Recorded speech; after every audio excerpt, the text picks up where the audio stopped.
Okay, bagaimana sebagai rakan artis dan juga rakan seniman lah kan. Bila mendengar apa yang dinyatakan oleh Zulin ini, kita sedikit sebanyak mendengar juga bagaimana bila dikaitkan seperti ini, pastinya yang menjadi kesan paling besar adalah emosi. Emosi, psikologi kan, bagaimana Zat? Dan juga cabaran persepsi orang sebab contohnya penganjur nak ambil dia terlibat aktiviti lain ke, tak jadi terpaksa batalkan kan? Sebab mungkin ada image yang negatif yang beri impak kepada produk yang mereka nak tawarkan. Lah, kerjaya. Dia akan berlarutan sekalipun benda itu telah pun dibersihkan. Macam mana? Betul. Inilah cabaran bila kita menjadi public figure atau menjadi artis lah. Memang kita terdedah dengan perkara-perkara yang sebegini, terutama sekali dari sudut persepsi masyarakat. Apa yang Zulin alami itu, saya juga alami. Dan kita sebenarnya sebagai artis, kita kena bekerjasama dengan masyarakat supaya mendidik masyarakat ni berubah persepsi mereka terhadap dunia hiburan ni. Sebab kita tahu daripada zaman dulu sehinggalah zaman sekarang, perkara yang negatif itulah yang dilabelkan kepada artis-artis ni. Walahal artis-artis juga menyumbang banyak juga perkara-perkara yang baik, benda-benda yang positif kepada masyarakat, negara. Tetapi benda tu tidak dilihat sebagai satu perkara yang besar berbanding yang negatif ni. Walaupun segelintir mereka yang melakukan perkara-perkara negatif ni, tetapi dia impak dia kepada industri. Jadi bagi saya pendidikan terhadap kesedaran masyarakat terhadap persepsi masyarakat, pandangan mereka terhadap artis itu perlu diubah. Dan dalam masa yang sama artis juga kena bijak berkomunikasi supaya apa saja perkataan ataupun apa saja yang diluahkan itu tidak disalah atau dimanipulate oleh pihak-pihak tertentu seperti yang Zulin cakap, netizen ni. Sebab netizen ni dia memang nak cek salah kita je. Sebab bila cek salah kita, rating dia tinggi. Di Malaysia ni memang sangat unik. Dia yang negatif tu lah komen yang paling banyak. Dan kencaman yang paling hebat. Tapi kalau kita buat perkara-perkara yang positif, yang baik, artis-artis buat CSR, buat tentang kemasyarakatan dan sebagainya, benda itulah yang komen paling rendah. Dan tak pernah dipandang pun oleh mereka komen yang paling sikit. Inilah berbezanya Malaysia, industri seni Malaysia berbanding luar. Yang negatif tu lah lagi tinggi ratingnya. Ya, betul. Ini Malaysia. Malaysia memang macam tu. Zulin? Baik. Betul lah tu. Betul lah tu kan? Zulin? Betul lah cakap. Okey, ada juga netizen cakap kan, selalu sebab netizen ni memang dia seorang pemantau, kalau cakap pemantau hebat mereka lah kan. Dia melihat setiap gerak-geri artis itu, terutamanya di laman sosial kan, media sosial sekarang ni. Kata kadang-kadang dia perhati, dia ni berlakon pun tak adalah banyak mana. Keluar TV ke apa ke, menyanyi ke, tak adalah banyak mana, tapi memperlihatkan kemewahan yang luar biasa. Jadi itu yang menjentik hati netizen ini, berkata dari manakah sumber kewangan itu. Jadi bagaimana Zulin melihat tuduhan netizen ini yang dari segi pemantauan atau pemerhatian mereka? Ini bergantung kepada mentaliti masing-masing lah. Dia sebenarnya macam ni, tak apa yang ditunjukkan tu tak semuanya yang dimiliki pun. Kadang-kadang marketing.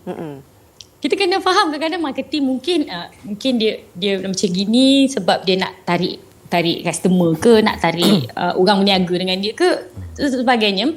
Tapi itulah dia, apa yang kita tunjuk itulah yang kita dapat. Kalau kita tunjuk benda yang sedih-sedih pun diorang tak suka, kalau kita tunjuk yang lebih-lebih pun diorang tak suka. Kita tak boleh lari. Senang cerita, kita memang hidup tak boleh puaskan hati semua orang. Jadi kita buat aja apa yang kita rasa bagus untuk kita. Tapi kalau kata apa yang kita buat tu tak betul, kita tunjuk-tunjuk tu, itu kita letak leher dekat tali gantung. Cari pasal sendiri. Dah tahu benda tu bukan dari benda yang halal, kita tunjuk-tunjuk, memang kantoi lah. Dan itulah dia situasi sekarang ni, Zulin seandainya lah kalau kita minta dijauhkan, seandainya ada juga yang memang terpalit ataupun nanti dibuktikan bersalah lah, kalau contohnya adalah individu yang dalam kelompok artis, apakah ini akan memberi tamparan yang lebih hebat lagi kepada masa depan artis itu sendiri? Sebab bila dah ada dibuktikan seorang ni bersalah, bimbang lain juga akan menerima tempias akibat daripada pendakwaan itu. Macam mana? Mungkin ramailah lepas ni kalau nampak artis tu senang sikit, dia kata buat aktiviti pelacuran lah dan sebagainya lah. memang kita tak boleh nak cakap apa dah. Macam saya dah terangkan tadi, kalau kita bagi statement apa pun, diorang hanya faham apa yang diorang nak faham saja. Dan kita tak perlu saya rasa tak perlu buang masa kita nak beria nak tunjuk kita tak salah. Kita tahu siapa penyokong kita, kita tahu siapa yang tak suka kat kita. Kita hanya fokus pada orang yang sokong kita, orang kenal kita, dia tahu kita macam mana. Kalau kita nak buktikan sangat dekat orang yang tak suka kita ni, kita buang masa sebab mereka takkan suka walaupun Wak kita buat benda baik tadi tu. Zulin, tapi kalau sekarang Pak Zulin pun berniaga juga kan. Bagaimana betul. kesan daripada ini? Ada sebarang kesan perniagaan Zulin sendiri ke ataupun bagaimana? Tadi di awal tadi sudah ada katakan di mana ada beberapa individu dia komen, dia kata Zulin berniaga pakai duit haram. Itulah yang saya yang memberi kesan kepada saya dari segi perniagaan saya lah. Tapi saya dah ada jelaskan di Instagram, yang mana bacalah, yang mana tak baca mungkin sampai sekarang dia fitnah saya. Okey, saya dah jelaskan di situ saya berniaga dengan syarikat sirih emas. Anda boleh Google kalau anda tak tahu. Dan yang lain terpulang, fikir sendiri. Sebab saya dah tak ada ayat dah nak bagi dah dekat netizen ni. Itulah dia, sebab Zulin ada kes tertentu sampaikan artis pergi Tanah Suci pun dipertikaikan ya. Sampai ke tahap itu dia punya hukuman yang diletakkan kepada selebriti. Zulin, mungkin sedikit Zulin boleh katakan kepada mereka yang secara langsung ini melalui MHI. Okey, kepada semua yang menonton hari ini, kepada yang menyokong saya, mendoakan saya fokus pada itu dululah. Terima kasih banyak-banyak. Okey, dan apa-apa pun kita jangan buat kerja SPRM lah ya. Kita jangan terus menyebarkan benda yang tidak sahih. Kalau benda tu dah macam yang baru-baru kita tengok pasal ada statement daripada mereka, itu kita nak kongsi tak apa. Tapi selebihnya berkenaan dengan artis lah, apalah, pergi kaitkan orang ni, tolong jangan, kerana kita tahu negara kita ada undang-undang. Sekarang ni adalah masanya untuk kita simpan duit, bukan kita bayar saman ya.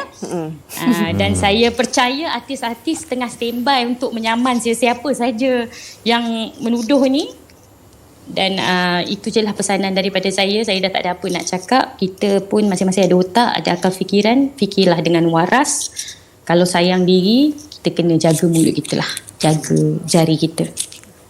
Baik, terima kasih Zuri di perkongsian itu. Dan kita faham beban emosi yang ditanggung kerana fitnah ni perkara yang berat.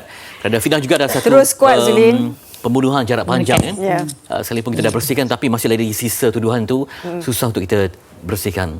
Okey, itu dia perbualan dengan Zulin Aziz dan juga Zaid Zaidi. Zaid Zaidi masih lagi di talian. Ada. Okey. Terima kasih banyak berkongsi ilmu dan juga kita harapkan seniman dapat menyebarkan lebih banyak maklumat membantu artis agar tidak menjadi mangsa ataupun teraniaya dengan pelbagai tuduhan dan fitnah. Dan sikit akhir kata daripada Zaid Zaidi sendiri berkenaan dengan isu ini kepada peminat-peminat, kepada netizen kan, yang memerhati segala gerak-geri artis dan juga selebriti. Bagi saya artis-artis ni pesanan saya lah, kalau boleh elakkan daripada perkara-perkara yang negatif yang boleh mencemarkan industri, imej industri itu sendiri, dan kita perlu bijak menilai yang mana baik, yang mana tak baik. Kita tahu maklumat-maklumat yang kurang yang diberikan kepada artis-artis ni menyebabkan artis ni menjadi mangsa. Jadi kita sebagai persatuan seniman ini boleh menjadi satu one stop center bagi membantu artis-artis untuk kita berkongsi maklumat atau membantu mereka di mana mereka perlu rujuk. Dan dalam masa yang sama untuk netizen di luar sana, tolong jangan berfikiran industri ini memberi satu perkara yang negatif, kerana kita juga orang-orang industri memberi dan membantu negara daripada sumbangan menyampaikan mesej melalui lakonan, nyanyian, pengacaraan dan sebagainya kepada anda. Jadi persepsi yang negatif tu perlu ditolak tepi dan fikirlah perkara-perkara yang positif supaya artis-artis ni boleh menjadi satu imej yang baik kepada masyarakat Malaysia. Ya, baik. Terima kasih Zaid Zaidi di atas perkongsian pada pagi ini. Kita doakan yang terbaik buat kalian semua. Moga ada jalan pesan yang lebih baik untuk mereka yang terbabit dalam Makau scam ini. Bila kita kata nak popularkan barang, produk, semua cari artis. Ya. Kan. Itu dia jalan yang dipilih oleh artis lah. Liku seorang seniman.